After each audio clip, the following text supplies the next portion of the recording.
Cubs and Sox. It has not always been Cubs town. There have been times when the Sox grew greater, sometimes significantly greater than the Cubs.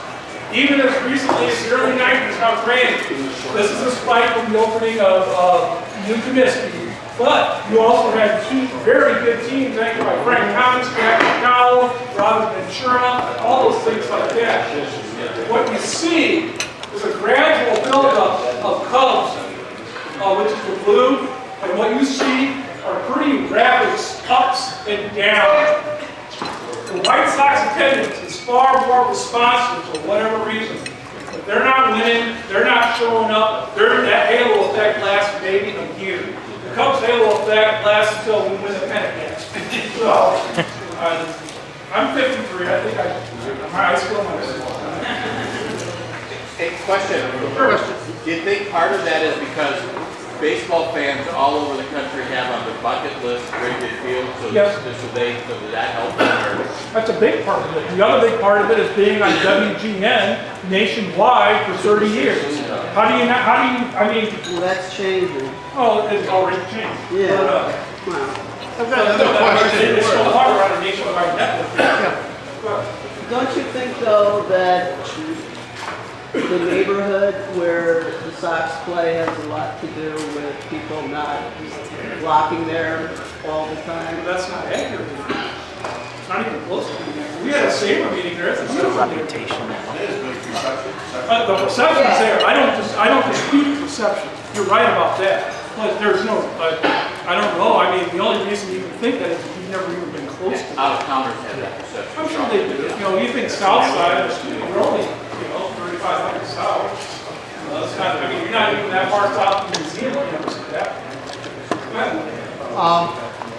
At what space in your graph is 1988, which is when the Cubs put in lights and... That would be right in here. Probably right here. This is, I'm going to assume, the 89 that they made the playoffs. That couldn't hurt. You're going to have better attendance than Hank versus Diddy games. I can't easily break that out. Yeah, because the White Sox had lights, so they were able to attract. Yeah, and right now, I was surprised last year. I'm watching the games and living out of the Chicago area. I'm from Davenport, Iowa. Let me tell you, it only takes me, I could usually find the Cubs game within a half hour. You know, between the 5 different stations, I had to look behind it.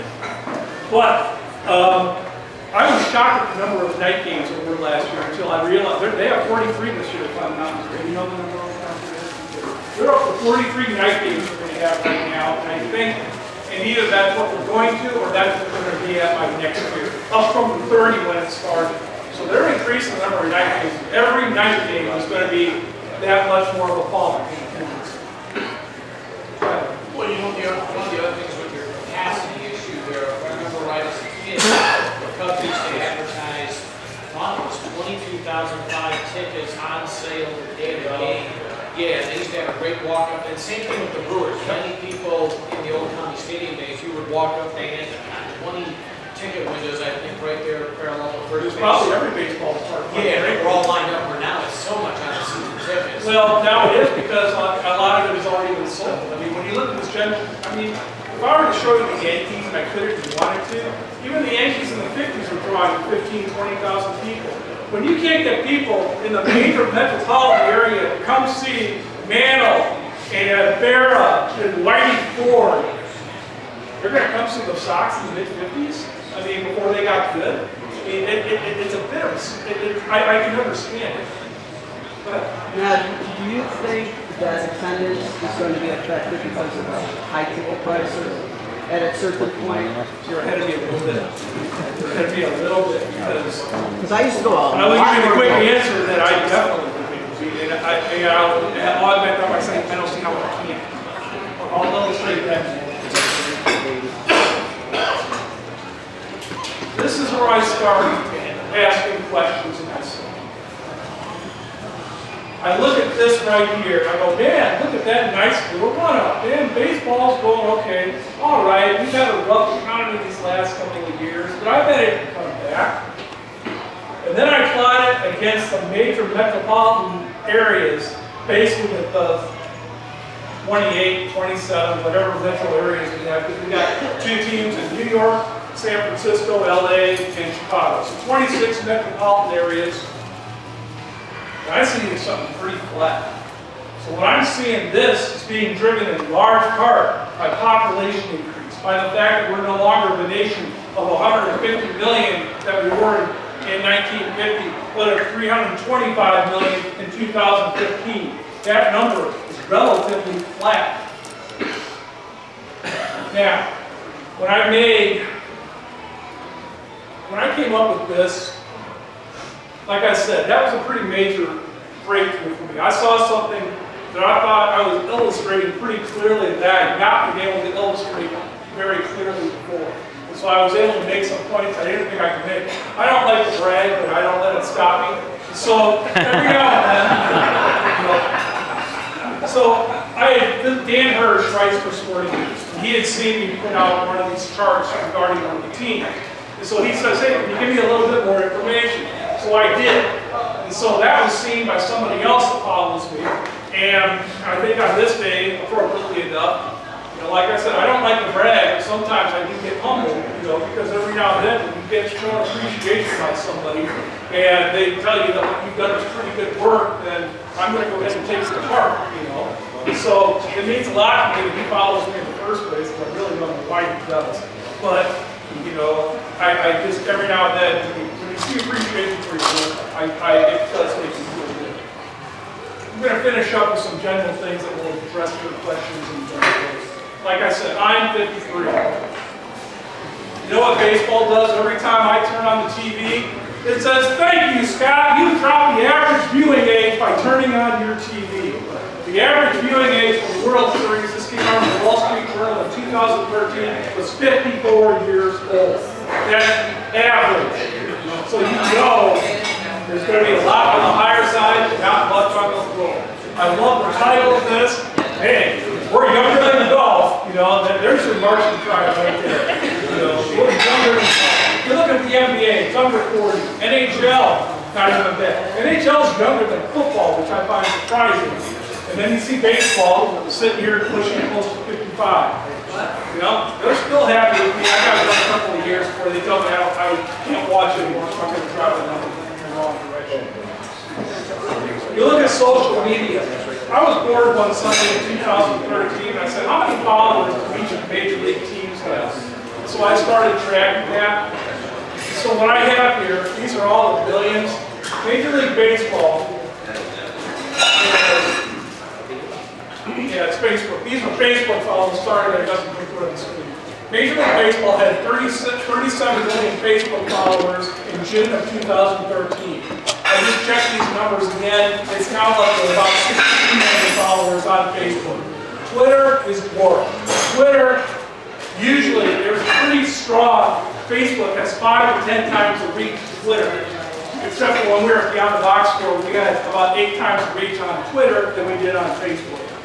So, if you look here, baseball, let's go to Facebook, 62 million followers. Soccer, the next great sport, it's got 9 million followers on Facebook. NBA, 165 million, almost 165 million. NFL, over 100 million. Even hockey isn't that far behind Facebook, behind Major League Baseball on Facebook. Where is social media? It's with the young people. Us oldsters in here, we don't really use the social media as much unless we want to put up pictures of our cats and dogs. But the young people live on here, and to me, this is a marker that we're losing the younger generation a little bit. Yeah, but why is the NBA so out of line compared to even the greatest NFL? I'm going to assume that is intentional. I'm going to assume somehow there has to be some kind of outreach. I don't have to give an answer for that. I think they probably put effort into their social media much more so than they are. You can't have that kind of disparity without intent, without putting resources behind it, putting out every dunk, every steal, every tirade or whatever like that. Major League Baseball tries, but I mean half the time I'll see this, Joey Bat with the bat flip. One of the most awesome things I've seen in a long time. I cried when I saw that bat flip. I was laughing so hard. And so, but it took 3 innings for that to get out. Just to comment on that, I got a stat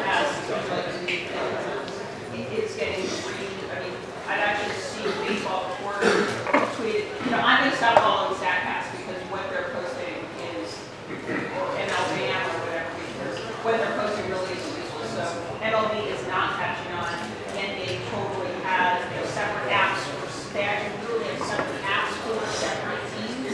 They're very well used, so they have absolutely. Now, baseball, if they're trying Georgia, maybe we'll be on to something. That's not a last year's stat, yes, but anyway.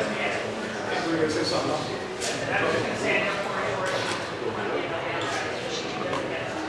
I'll read it. No, and true, that's why what I'm trying to do here, I straddle a line between the numbers geeks and the historians. I follow both camps. I try not to inundate one with the other. I try not to give numbers without context. Sometimes I'm successful, sometimes I'm not. But as baseball has the advanced analytics, we will have to get better at explaining them what they mean and why you should care. Why does that big map around Lorenzo Cain mean so much? Because he covers almost all of the outfield in Kansas City. You think that's important? You think that's important compared to maybe a Dexter Fowler who covers half the area? You know, these types of things. Back to your question. 2015 price index for a family of four to attend the game. Let's go to Boston. It's only going to cost my family of four $350. You know what they call that in the Lindholm household? They call that a car payment. So, they bought a car payment for me 81 times a year. Sign me up. It's been my car. New York not far behind. Oh, there's your Cubbies pushing you right over the 300 level. White Sox are down here. They're over 200. Let's be honest. You don't need to pay that much. Not with the secondary market. We can all get tickets, even halfway decent tickets. Now, if you want to see the Cubs versus Cardinals on a Saturday evening, well, good luck with that secondary market. It's there, it's just going to be $200. But, for the most part, I pick and choose. I haven't been to a Cubs game in ages. I'm probably going to try to go this year. I've figured out how to do it. With a dog at least 2 blocks from Wrigley, I really don't. Just go to Milwaukee, that's where I see the Cubs. Well, I mean, no, I'm with you. I love going to the park. I love it. I'd rather be at Wrigley, but it's too expensive. Yeah, well, I mean, and you look at Milwaukee down here,